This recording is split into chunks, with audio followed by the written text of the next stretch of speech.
Welcome to The Practical Intuitive, where each Monday at 2 p.m. Pacific, 5 Eastern, where host Robin Fritz explores mind, body, and spirit for the real world. Because we are all intuitives and healers, and we must all learn to love ourselves and live that love every day.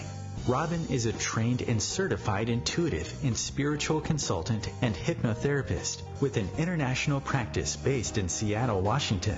As the Practical Intuitive, she covers personal and business intuition, animal communication, mediumship, space clearing, past life regression, shamanic insights, energy healing, soul choice. It's all here. Readings, healings, and funny, warm, thought-provoking conversations. It's Robin Fritz, the Practical Intuitive, helping you mastermind body and spirit for the real world. No ifs, ands, buts, or BS ever. Welcome to the Practical Intuitive, Mind, Body, Spirit for the Real World. It's Robin Fritz. We are live here in Seattle, Washington on a beautiful winter day. So, it's wonderful always to be here with everyone on Monday afternoons. So, I work as a professional intuitive and past life regression specialist, but my focus is helping everyone understand that we are all innately, all naturally intuitive, all naturally healers, and it's just something we seem to have forgotten over the past, and we're trying to bring people back into that, to realize we have these natural abilities and they are practical and they can add to our lives. They can give us insight as well as save our lives in an emergency. So it's important to learn how to use these skills. So every week I discuss projects, books, ideas, things that we're talking about, invite people to call in and share their time with us. And occasionally I get wonderful guests to join me from wherever they are in the world and talk about what's up with them. And today, my special guest will be author Steve Taylor, whose book Spiritual Science offers a way of looking at the world that combines modern science and ancient spiritual teachings. So we will get into that conversation in a moment here. But if you're listening live, you are more than welcome to call in today to chat with Steve and me about his book and about what he has to share with us today. But first, as in every week, let's start with a quick grounding meditation with the crystal Fallon. Fallon is a citrine Lemurian quartz, an ancient power healer, currently in the shape of a crystal ball, which makes us both wince. But if you take your attention to the top of your head, we're connecting mind, body, and spirit, really bringing those energies in, getting grounded and balanced in this hour together, wherever you are in the world. Even if you're listening in the archives, this energy is there to support you in this hour, helping you tap your own healing and intuitive ability. So if you take your attention to the top of your head, just breathe down your body head to toe and just clear out the blockages, all of the stuff that got in your way today, so that you're able to join us here in this hour. Breathing down from the top of your head, down your face, your shoulders, your chest, your hips, your knees, and your feet. Top of your head to the bottom of your feet. Fallon is extremely powerful, so that just runs right through you. Imagine now that that energy line reverses, going up from your feet, past your knees, your hips, your chest, your shoulders, your face, and the top of your head. Breathing that in, feeling that good, solid energy connect with you. So again, if you'd like to chat with my special guest, Steve Taylor, here today, and we'll be chatting here in a moment, please call in to 202-570-7057. And with that, let's jump into the conversation here with Steve Taylor. So Steve Taylor's calling today from Manchester, in the United Kingdom. And his book, Spiritual Science, is a way of looking at the world as it unites modern science, ancient spiritual teachings, what that means for us today. And Steve has an interesting premise, believing that modern science has become a belief system that's limiting us because it excludes things it cannot explain. And for those of us who are regulars here at OMTimes on the various shows, we talk a lot about consciousness, about subjects like telepathy, precognition. And, I work as a professional intuitive, so I talk with animals, with the dead, with nature. And the issue of science and spirituality and metaphysical thought is central to my work. So Steve is an interesting man. He's a university lecturer and a researcher with a PhD, so he is himself a scientist. And he's going to talk with us about science, about his book, Spiritual Science. And so, Steve, welcome. Thank you for joining me today. Hi, Robin. Nice to be with you. Oh, good. Awesome. I'm glad to have you here today. So, Steve, tell us the premise of your book, because you're talking about science leaning towards materialism, and this is the perfect audience for you. So tell us about your book. Well, as you said, I am a scientist, but I've never really been satisfied with the way that many scientists try to explain the world, because many scientists are materialists. They only believe in matter. They believe that physical stuff is all there is, and there are no other energies or no other dimensions, no other levels of reality. There are no souls or spirits. There's just purely physical stuff. But I don't believe that. I believe that there is a kind of spirit that pervades everything. I believe that there is a kind of shared spirit which is the fundamental essence of reality, and that unless science accepts that, then it will never be able to explain the world. So, a lot of scientists try to explain things away. They try to explain away paranormal phenomena. They try to explain away near-death experiences. But those things are actually real, and we do need to account for them and accept them. So, before we get a little bit deeper, let's back up a little bit and let you explain to the audience who you are and how you got interested in this subject in particular, which goes to your professional background. Yeah, well, I'm a psychologist by profession, so I do research at university, and I publish papers in academic journals. So, I'm quite a well-known psychologist in the UK, but I'm what you could call a spiritual psychologist. The main area I work in is spirituality. Yeah, so I investigate cases of spiritual awakening when people have a sudden transformational experience or when they have mystical experiences of oneness. But I've also investigated anomalous phenomena like near-death experiences and precognition and telepathy.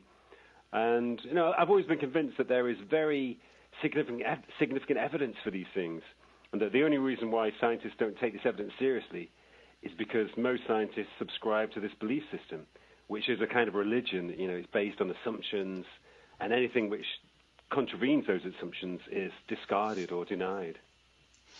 And it seems like that limits us. Oh, yeah. Yeah, it puts us in a very narrow frame of reality. It puts us in quite a mundane reality.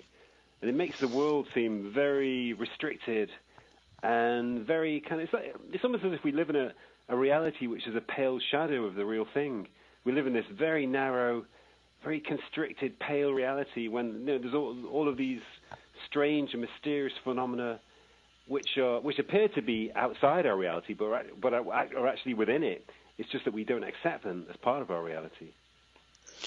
And it leads to interesting conclusions, correct? Because you're talking about if science is strictly materialistic, then why do we worry about the environment, for one thing, or people reaching their full potential, mind, body, and spirit? Well, that's one of the problems with the sort of standard scientific view of the world, is that it treats human beings as machines. It's a standard medical model, and you were talking about healing earlier on.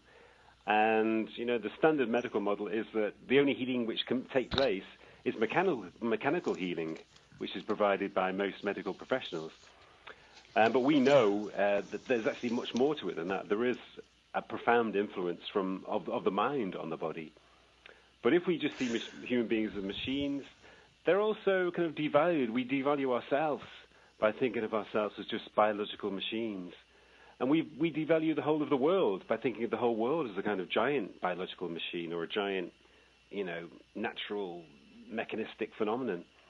So, yeah, and if we believe that other living beings are just machines, trees are just biological machines with no spirit or soul and no sentience, then we just see them as a supply of resources that we're entitled to exploit. And that leads to, the environmental destruction that we see so plainly around us. And I agree with that, but I think there's also another thing going on there. And of course, we're talking about science. And by the way, I spent the day yesterday with your book, Spiritual Science. So there's a lot here, which is awesome. Yeah, it took me a long time to write. Yeah, I'm sure it did. Actually, it wasn't just yesterday that I spent with it, but I mean, it's just like, wow, there's a lot here, and there's a lot for people to dig deep into it and explore. But it isn't, and I'm sitting here thinking about it, it isn't just science. Science is the thing we want to talk about today, but if you branched out a little bit in that, it's our religious mindset that's also led us in a different direction, away from appreciating the natural world around us. I think so, yeah. I mean, fundamentally, it's not science, it's not even religion, it's our mindset, it's our state of consciousness. Exactly. Yeah, I think the state of consciousness which underpins our culture and which leads to materialist science and monotheistic religion, it's a kind of, it's a very ego-based mindset which insists on separation. It suggests that we are separate to the world around us, we are separate to nature. We are entities that live inside our own mental space. And it's also a mindset which, places ourselves right at the epicenter of the universe. Exactly. So what is outside us, other living beings are not as important as we are. We are the epicenter, and there's a lack of participation, a lack of a sense of belonging to the world, and somehow a sense of being outside the world so that we feel separate to it. Right. And yeah, so you're preaching to the choir, my friend. Yeah, good. I think we can only really overcome this mindset by transcending separation. And I mean, at a fundamental level, we are always connected to nature, to the whole universe, even if we don't actually experience that connection because we are alienated from it. But Steve, right, exactly. I teach people how to use their intuition, and I take them out on the street and have them connect with air, with wind, with whatever, with a tree, with a car. And people are like, oh my God, why do I need to connect with a car? But at the end of the day, you and I are talking the same thing. At the end of the day, we appreciate that we are part of a world. We're not, like you said, the epicenter. And the world really functions as a collection of equal beings.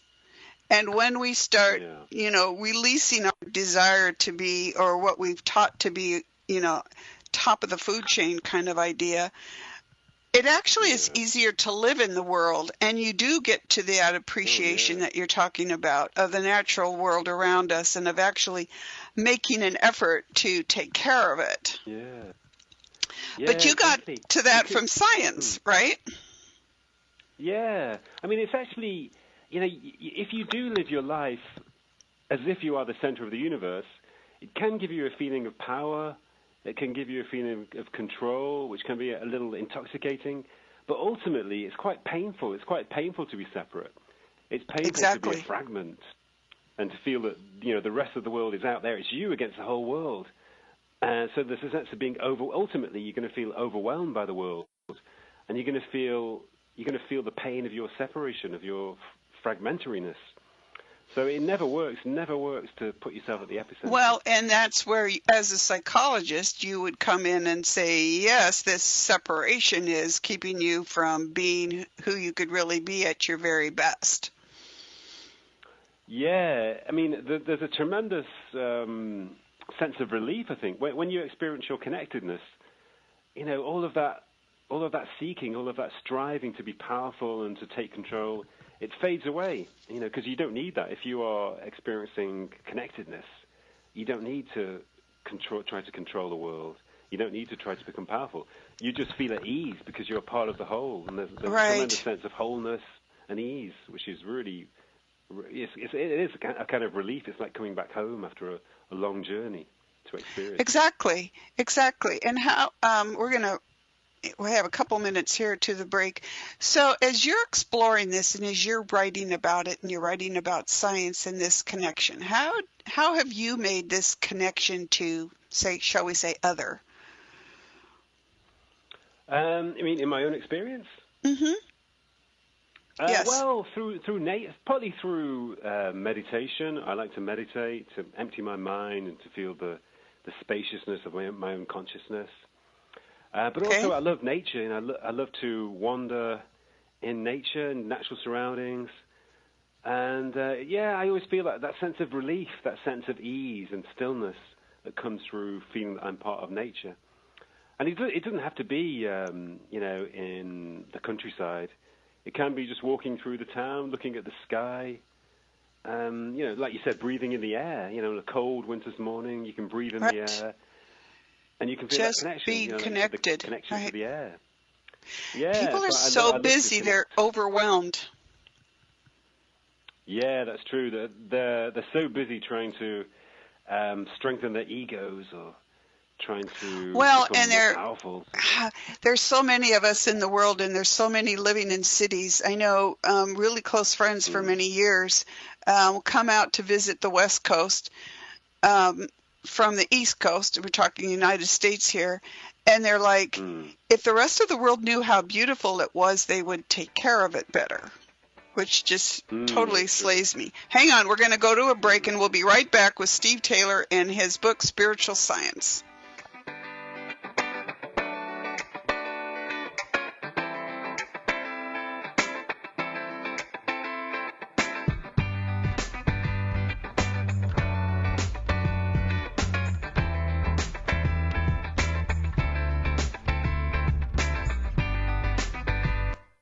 Conscious connection to a more mindful world.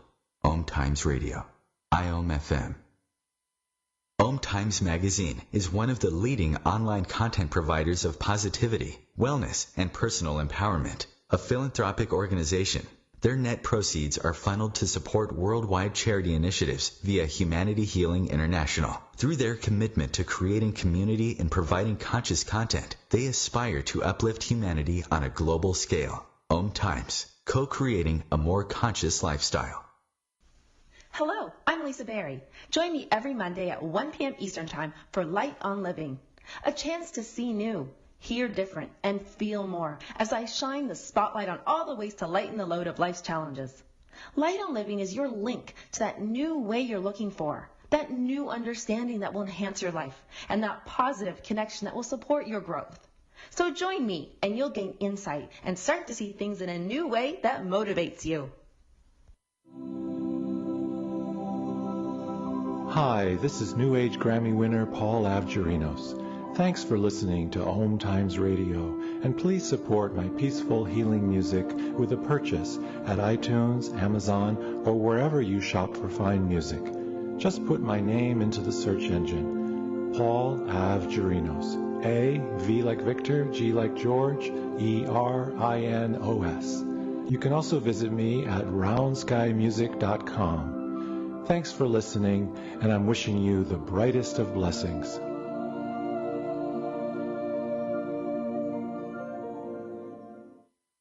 To protect his home and family from disaster, Steve used courage, wisdom, and his camera phone. That should do it. Way to go, Steve!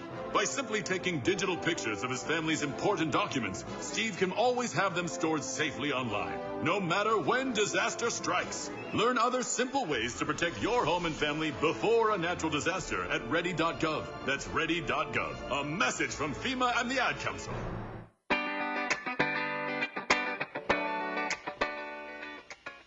Welcome back to the Practical Intuitive Mind, Body, Spirit for the Real World. It's Robin Fritz, and today my special guest is Steve Taylor, author of Spiritual Science. This is a really great book, people, and you need to look it up. And Steve, you know, the people who listen to OMTimes radio, they're smart, they're curious, they're always looking, you know, exploring, which is cool because not everybody's into that. So let's talk a little bit about your view of science and how you came to the view of science. You know, because to be honest, I've been out there in the world having my own explorations, and I've actually named a worldview that I live in and work in, and it came from talking with other beings that aren't humans. You're going at it from the scientific viewpoint, and we end up pretty much in the same place, which is really cool. I really like that. So explain to us how you, we've talked a little bit, but again, explain to people your view of science and where it falls short and what we can do about that. Well, the standard model of science, which is based on the idea that matter is the only reality, it doesn't actually explain the world very well. It kind of offers a lot of unsatisfactory explanations. For example, you could take consciousness. The standard idea about consciousness is that it's produced by the brain, and a lot of scientists take that for granted. But there's actually no evidence for it, and there's a lot of evidence against it. Actually, there's a lot of evidence that consciousness can sometimes continue when the brain is inactive, and there's a lot of evidence that people can be intensely conscious when there is a very low level of brain activity. And nobody has ever managed to describe which part of the brains were involved in consciousness or which parts of the brain produce consciousness. So it doesn't really work to say that consciousness is produced by the brain. So the idea I put forward is that consciousness is not produced by the brain. It's actually a fundamental universal force that's everywhere around us. It's a universal, all-pervading quality. And that the function of the brain is not to produce consciousness, but to allow consciousness to come through into our own beings. So consciousness is everywhere around us, and the brain acts as a kind of radio transmitter which picks up consciousness and channels it into our own being so that we become individually conscious. But essentially, you know, there is no distinction between our own individual consciousness and the consciousness of the universe.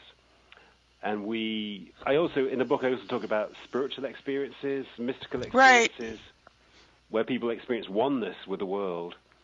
And what they're experiencing is the reality. They're experiencing the oneness of their own consciousness with the consciousness of the universe, because they are both, you know, the same consciousness. So in some states of mind, we experience that. Okay.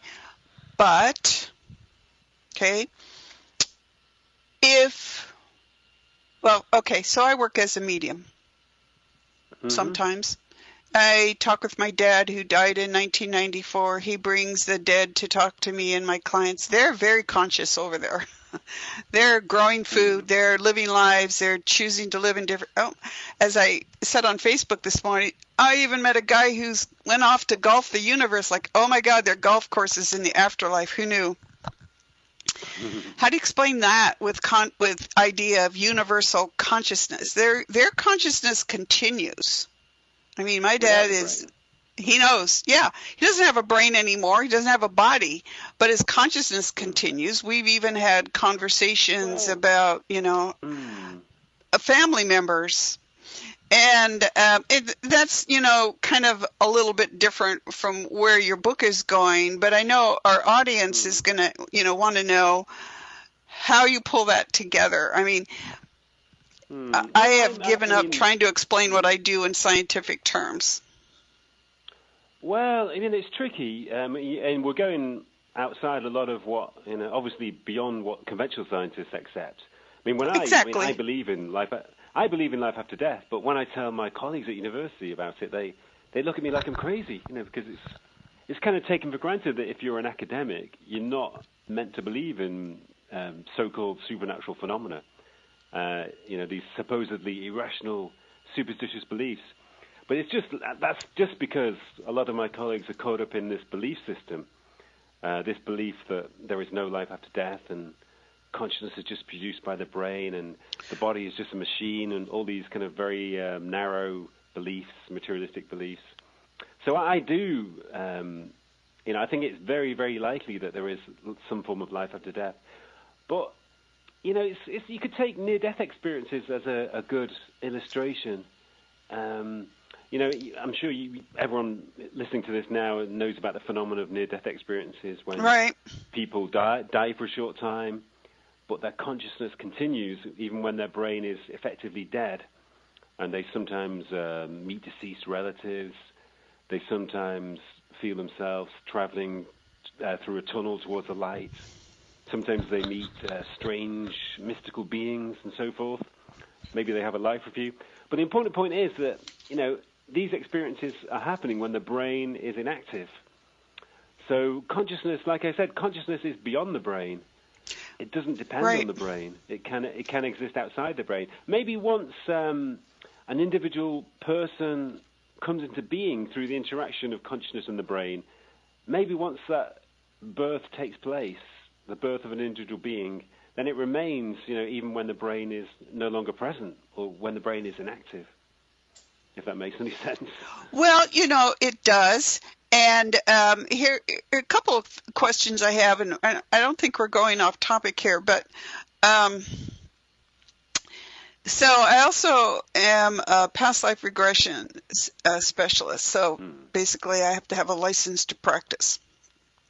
And when we're talking to people, basically that's looking at what your soul was doing in a previous lifetime. And it is fascinating stuff, literally fascinating stuff. And just like I say, I can talk with my dad in the afterlife and other people's deceased family members and have real conversations. I mean, even to the dead family members going, did you find that, gold watch in a box? And who did you give it to, kind of thing.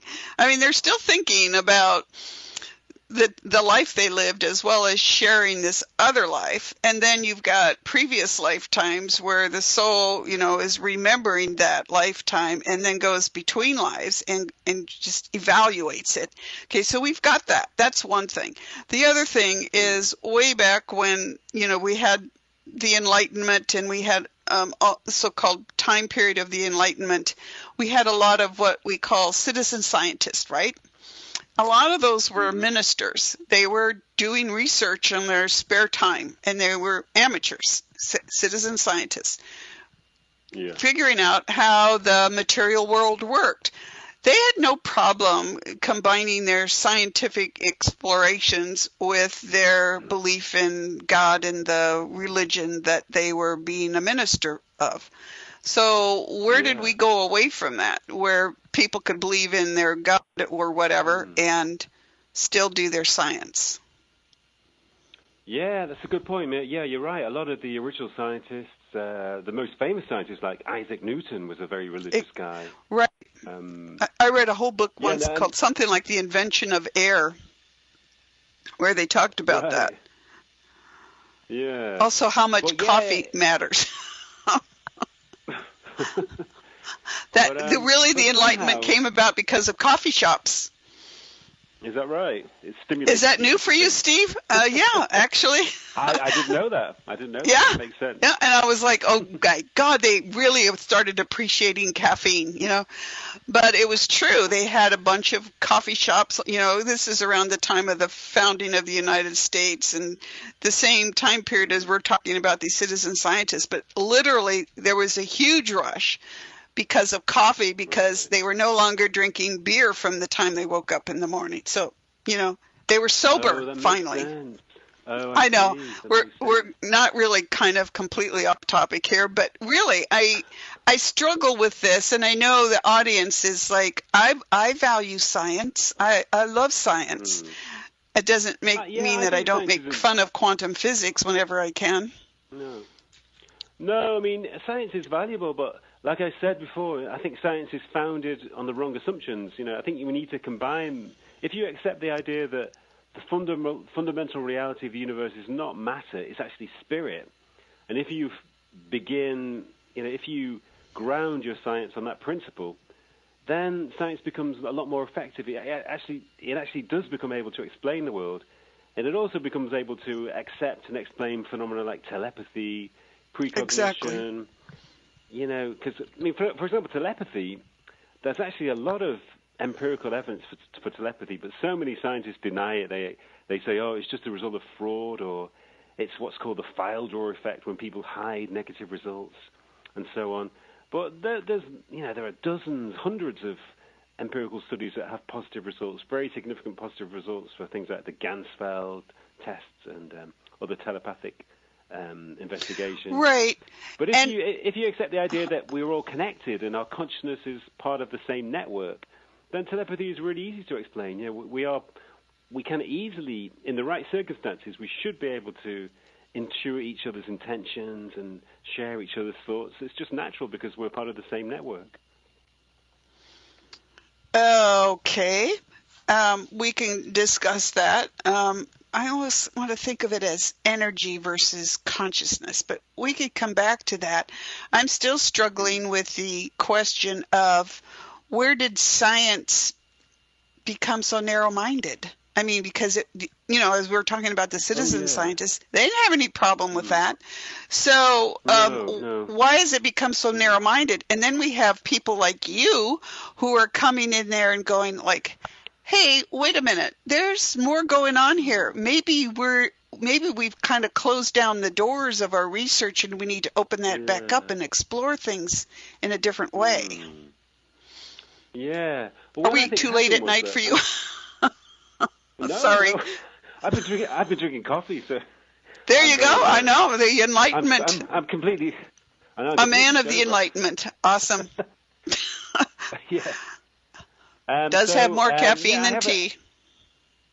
That's true. I have a section about this in my book, and the way I try to explain it is that when it kind of happened towards the end of the 19th century, when the influence of religion began to fade away because things like the Darwin theory of evolution seemed to disprove the Bible, and there were other scientific findings which seemed to contradict the statements in the Bible about the history of the earth and so forth, and the nature of the universe. So religion no longer seemed tenable as a way of explaining the world. So people began to realize that they could use some of the principles of science, some of the findings of science about matter and about atoms, that they could use that as a way of explaining the world, which could almost replace religion. So this materialist worldview began to take form, this idea that the universe consists of material particles, essentially, atoms, that atoms come together to produce natural phenomena.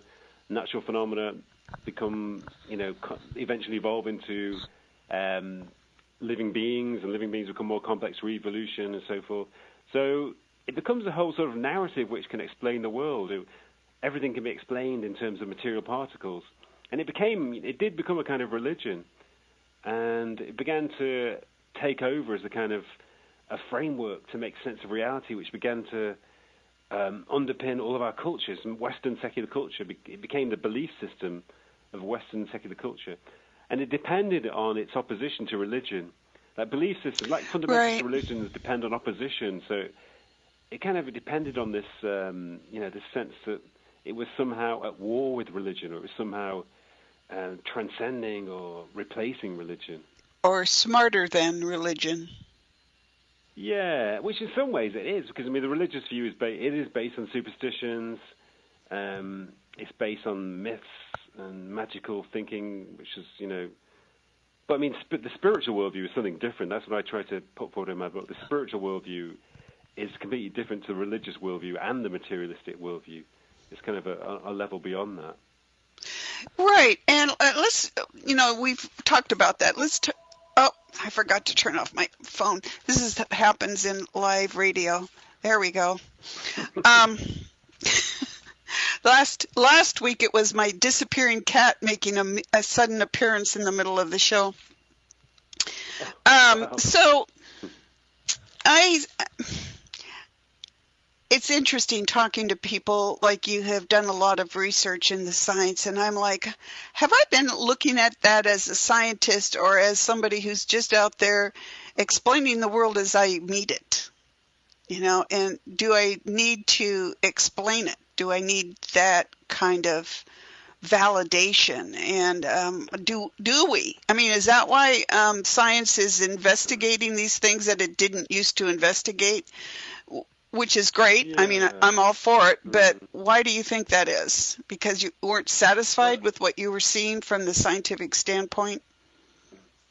Well, I mean, I think for me personally, I've seen, well, everybody can see the damage which the standard view of the world is causing. Exactly. I think, even in terms of in people's lives. I was just writing the other day, I wrote an article about the opioid epidemic in the States at the moment, and how I feel that it's connected to a sense of disorientation and lack of purpose in people's lives. I mean, obviously there are other factors like the over-prescription. No, I think you're very correct. I'm working with someone right now on a book project, and there's a new approach to this, which is essentially your spiritual nature. Yeah. I mean, a lot more involved than that, but... it stems from a sense of alienation from your own true nature and from a lack of sense of meaning. I think ultimately it stems from this view that the world is just mechanical and we're just machines and there's really no purpose to our lives. We're just here for a certain amount of time. We're here just to pass the time, just to fill the empty space. But if you do manage to connect with your spiritual nature, you discover a whole new purpose. And I think people, can recover from addiction through finding that sense of purpose and through making contact with that spiritual nature. So that's expanding really beyond their beyond their physical nature. So when you're out talking with people about this, how are they reacting? How is that changing them? Well, I know you're teaching. Yeah. I mean, I think you could compare it to a religion. I have a feeling that, there are certain countries in the world, in the Middle East, for example, which are still extremely religious. I think in certain parts of America, there's still a lot of religiosity. Fundamentalism.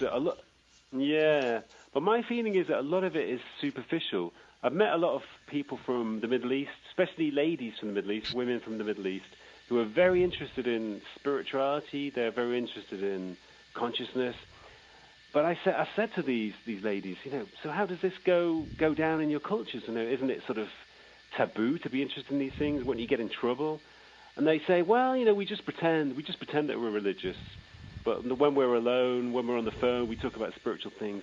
So it's kind of superficial, the religion.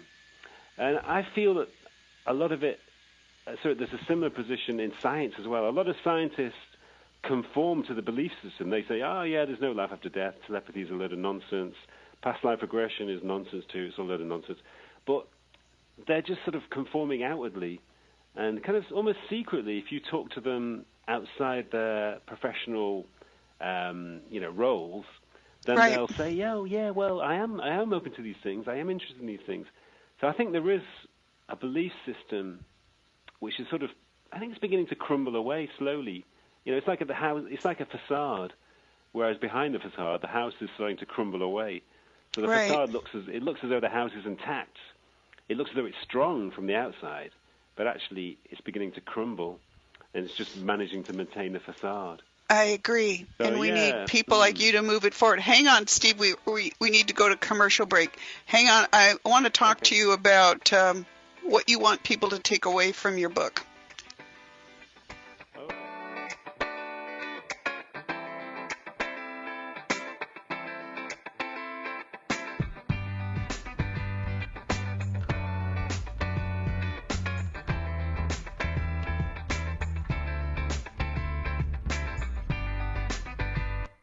A conscious lifestyle for a mindful life.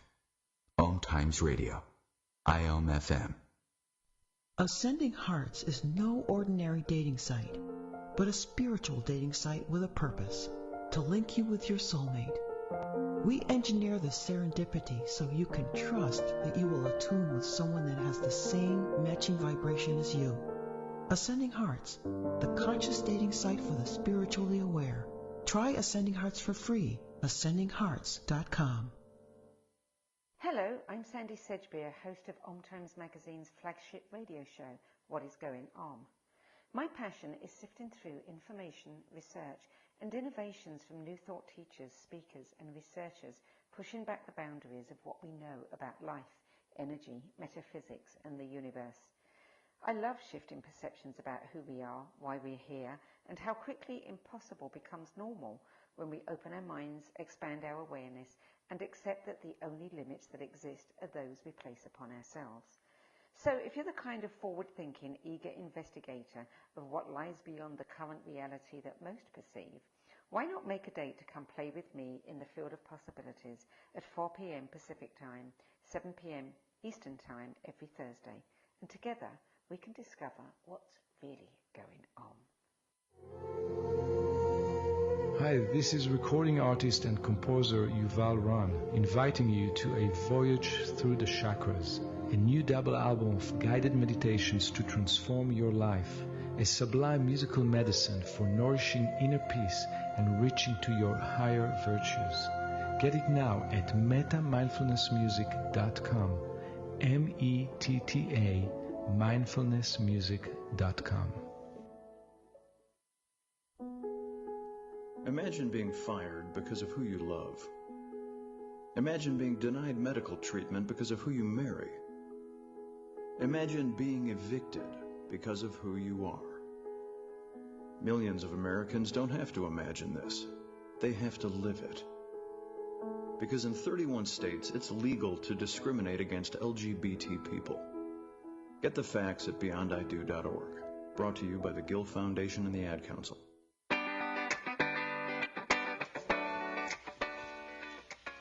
Welcome back to the Practical Intuitive Mind, Body, Spirit for the Real World. It's Robin Fritz, and we're wrapping up a fascinating hour with Steve Taylor, the author of Spiritual Science, where he's looking at the world in a way that unites science with spiritual teaching. So, Steve, there's so many things we didn't get to cover. Your book is really packed solid with fascinating stuff. And what I like about it is that I could sit there and read it and go, okay, I agree with that. No, I don't agree with that. And this is why. And that's awesome because we want people to be exploring, right? We want people to be using their brains, using mind, body, and spirit to continue to grow in the world. So if you're talking to people and you're explaining spiritual science, our audience is interested in the mind, body, spirit connection. Where do you want to leave us? How do you want us to look at your book and the view of the world, and why is it important? I would say that, it's very important to remember and also to experience the fact that the fundamental reality of the universe is consciousness, or you could say spirit. And everything we see around us, all the material things we see around us, and also our own bodies and also our own minds, it all comes from this fundamental consciousness or spirit. So we're like waves on the ocean. Our own individual identity is as waves on this ocean of consciousness. So we have our own identity as waves, but we are never separate from the ocean. We are part of the ocean, and we are one with the ocean. We can experience the wholeness of the ocean within our own beings. And if we experience that, then we also experience our oneness with all of the human beings, all of the living beings, and the whole of the natural world. So we feel this marvelous sense of connection, this marvelous sense of wholeness. And in my book, I'm trying to establish that principle, that spiritual oneness, as a foundation of science. I'm saying that can actually explain a lot of the normal things which conventional science really struggles to deal with, like consciousness and altruism and the powers of the mind to heal the body and paranormal phenomena and so forth. Which is really leading to a place where we start thinking differently about how we live in the world and how we care for it, right? Yeah. Also, how we treat other human beings, because Well, it's how we live in the world, right? Exactly. Yeah. Well, not just other beings, but other beings Living besides beings. humans. Yeah, I mean, I think that's one of the things which fades away. Once we experience our fundamental connection to everything, then we not only do we lose that sense of being the center of the universe, we lose that sense of superiority, you know, the human sense of superiority to other living beings, you know, this feeling that we are somehow special, this feeling that we're not even animals because we're so superior to other creatures, which is obviously nonsense. So yeah, we gain a new sense of respect for other beings. Which is, I find, extremely important. I know in our daily lives, for example, I have animals as family members, and I know that 40 years ago, my approach to animals in the family is much different than it is now. I think that, for example, that has improved my life and my being in the world, so to speak, developing a bigger appreciation of it.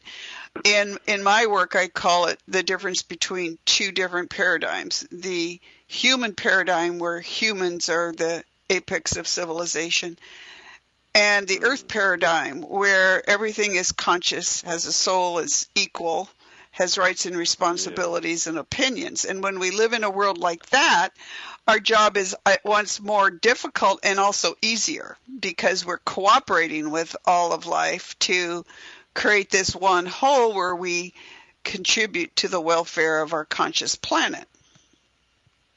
Yeah.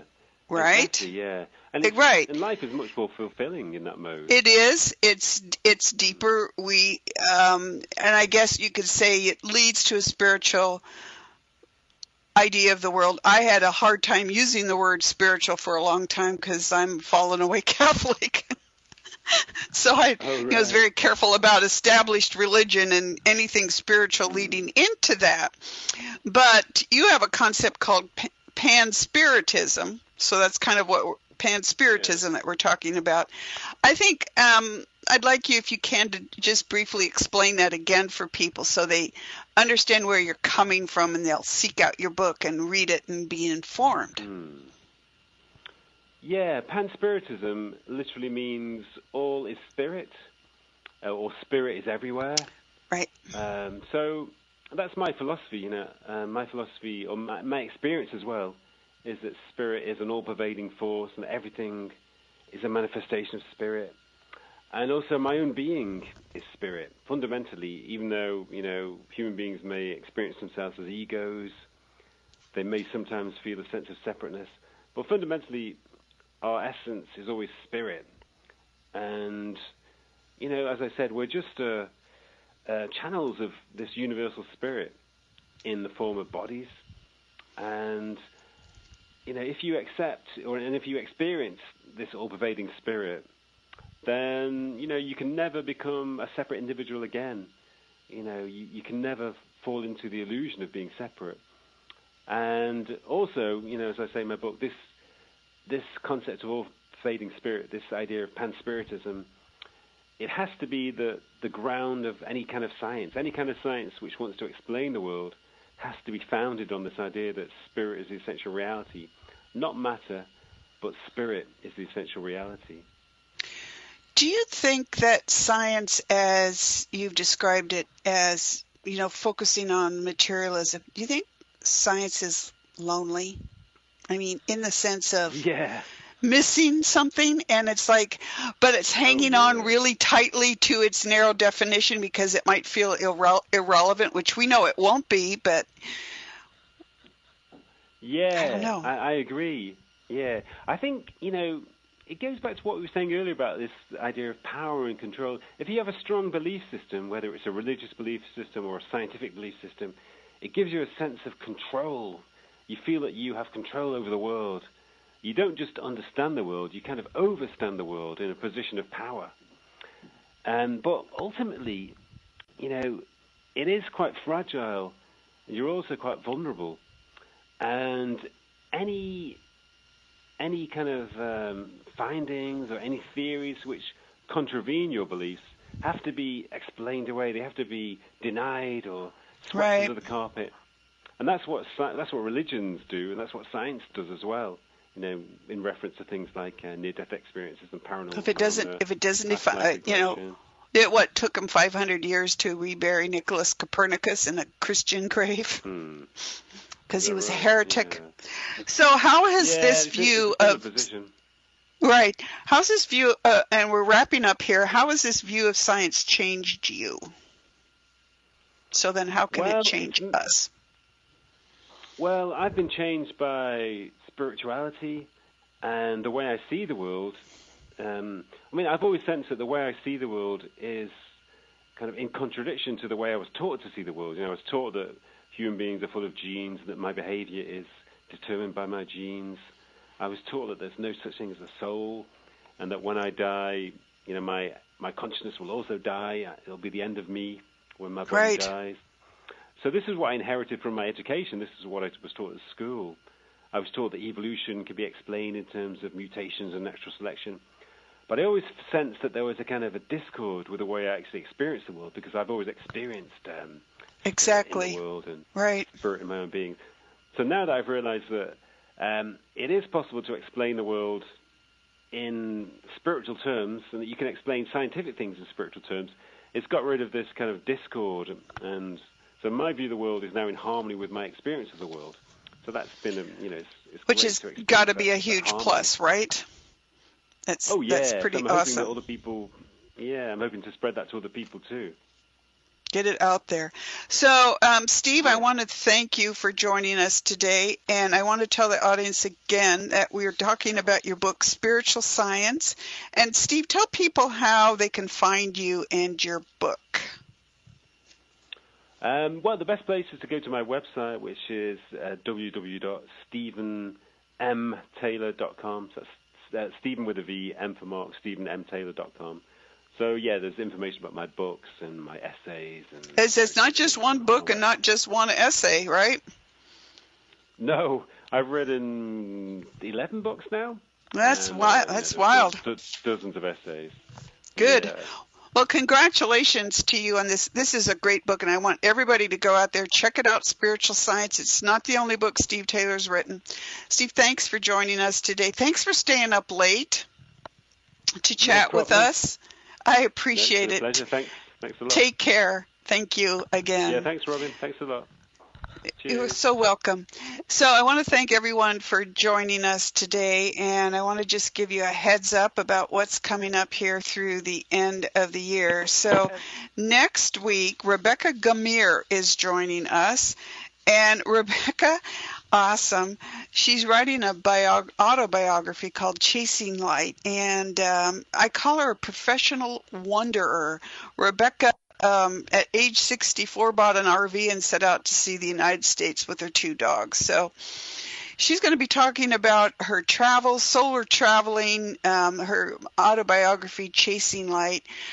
I ran across an article she wrote on the Daily Beast here in the U.S. and just had to track her down and get her on the show. So this is what we're talking about, mind, body, and spirit, and what it means to just pick up and go where you want to go. On December 17th, I'm going to be talking about a process I call soul progression clearing and gearing up for the new year. Soul progression clearing, how that relates to energy healing, to mind, body, spirit for the new year, to ancient spiritual practices that help us tap into what we need to do to be our best selves. And then at the end of the year, we're doing repeats because it will be Christmas Eve and New Year's Eve, and so we're letting you take a holiday, and our producers and even I'm taking some time off. So I want to thank you all for joining us. You can find me at my website, robinfritz.com. That's ROBYNFRITZ.com.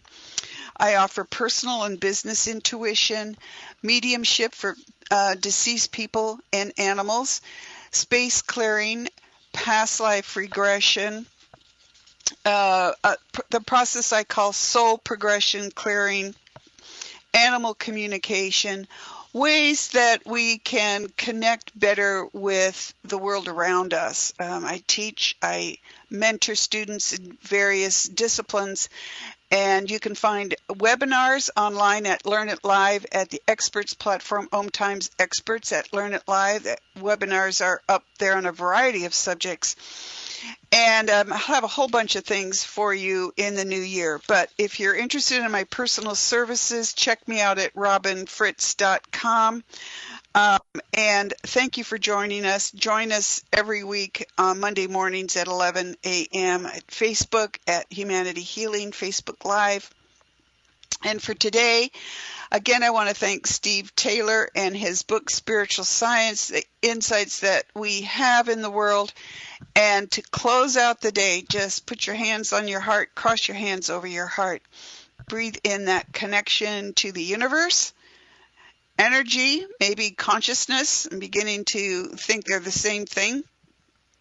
And as you breathe that in, allow yourself to get grounded and balanced back into your body with that connection with Fallon.